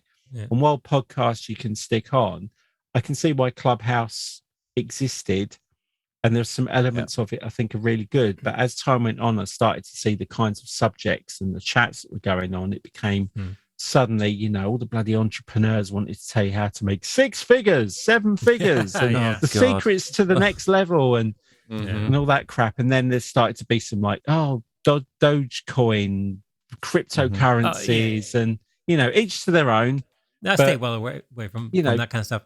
What I do like about Clubhouse is it's having gotten to know a few people, like fellow photographers on Clubhouse. And one of the things that's quite useful is like rooms like there's one room that I very often join when I'm editing. So because I'm sitting in front of the computer for several hours, and you just you join the room, everybody's doing the same thing because everybody's editing, and you're just having a sort of a casual chat whilst you're editing. So I have something to say about that. Yeah. I never really got into the Clubhouse thing. Didn't really strike me, that one. I likened it a bit to kind of like what you just described, TV versus streaming. And what do people do? No one watches TV anymore, really. Very, very rarely, unless there's a live sporting event or something like that. Anyway, by the by. Kay got into my car one day, or I got into your car, and you had this particular room on. And do you want to know what I heard? Go on. This is exactly what I heard, was just this. Lots of people doing... A lot of fall asleep, which is hilarious. Lots of just heavy breathing. And I thought, what are you listening to? Some ASMR freaky kind of thing going on. Yeah, it's because of the time difference. Like, some people fall asleep. It's and normal. Mute. If you're not talking, mute. Yeah. This is a weird podcast. What can I say? Anyway, so I tell you what, we've almost come to the end of this week's episode, but not to forget that Dave, we will see you at the photography show. Yeah, absolutely. Which is running from Saturday this comes out Tuesday. on, this is coming out. This is out on Thursday. Oh, brilliant! But this will be out. This on the photography show is on Saturday through to Tuesday. Correct? Yeah, 18th to the 21st. Yeah. So if you haven't got a ticket yet and you want to go on Instagram. There's some codes to get 15 or 20% off, depending on where you find. But there is a code up to 20% off. But you have to get your ticket before Friday's over, like maybe Friday lunchtime or 2:00 or something to get the discount. And Kay and I will be there on Sunday and Monday. We paid full price, just saying. Support small business. Yeah, so we will be there on Sunday and Monday, and as always, if you see us lurking around, come and say hello. It'll be absolutely fantastic. Oh, absolutely! I'll be looking out for you. We cannot have that show happen and we don't meet in person. Oh, yeah. 100%. Yeah. So I am really looking. I'm looking forward to the photography show. For so many reasons. First of all, because it is literally the first, convention type event that I've been to in like a couple of years now, and I really, really, really can't wait. But also, it's the added bonus that we've interviewed and had guests on the show over the last 18 months, and really have made friends, through this. Some of whom will be meeting at the photography show. Some of whom we've never actually met in person. Yep. And it's going to be a real most. Yeah. Yeah. So it's going to be a real thrill, I think. Can't wait. Yeah, I really can't wait. Looking forward to it. So Dave, thank you so much for being our guest in this week's episode. It was phenomenal. So thank you so much for coming onto the show this week. And for all the many chicanes that we had. I love a good chicane in the podcast. What I love is the fact that I just realised it was 9:15 and we started at 6:30. This is how this podcast goes, I'm afraid. But no, thank you very much, Dad. And I really look forward to meeting you in person at the photography show. And I think I need to have you on He Shoots, He Draws. So we'll be absolutely reciprocate. We've got to reciprocate. So thank you very much. That'd be fantastic. So for all of you listening, if you made it this far and you have been listening to the audio version, let me just remind you once again that there is a full Technicolor version over on YouTube if you are so inclined. Of course, as always, if you like the show, give us a little star rating, leave us a little review, give us a comment, hit the like button, ring the bell, all the kind of stuff that people tell you to do. That would be super awesome. And if you're very lucky, I might put all of Kay's intros at the very end of this podcast. Please do. All of them. For a real behind the scenes look. This is what another actually half happens hour. every single week. Yeah, exactly. So we will see you again next week. Thank you so much for watching or listening. And we'll see you next week in episode 74. As always, every Thursday.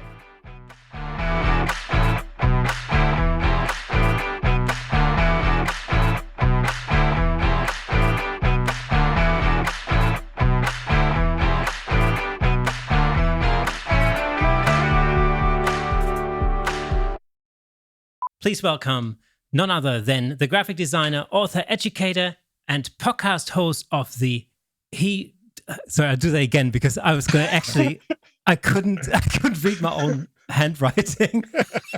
I was going to say he drools. He just doesn't make sense. I like that name. That's better. Drool. It's better. Welcome to Camera Shake Podcast, episode 73. And as always, we have a special guest on the show. But before we get there, actually, let me do it one more time. I'll do something different. So this is why you shouldn't ever cut the first one. I know.